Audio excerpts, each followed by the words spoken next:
சூப்பரான டேஸ்ட்டில் தக்காளி சாதம் எப்படி செய்யலாங்கிறத பார்க்கலாம். ஒரு குக்கர் எடுத்துக்கலாம். அதில் தேவையான அளவுக்கு எண்ணெய் விட்டுக்கோங்க. கரம் மசாலா எல்லாமே சேர்த்துக்கலாம். பிரியாணி இலை, பட்டை, கிராம்பு, ஏலக்காய், அது கூடவே சோம்பும் சேர்த்துக்கலாம். ஒரு கைப்பிடி புதினா, ஒரு கைப்பிடி கொத்தமல்லியும் எண்ணெயில் போட்டு வதக்கிட்டு ஒரு 4 பச்சை மிளகாயும் சேர்த்துக்கலாம்.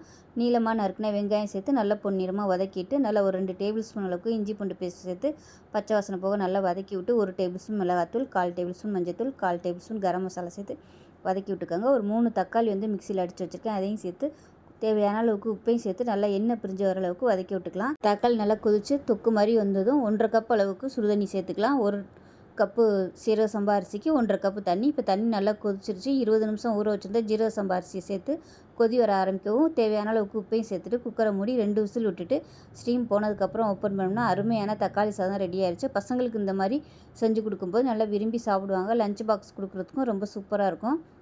கண்டிப்பாக ட்ரை பண்ணி பாருங்கள்.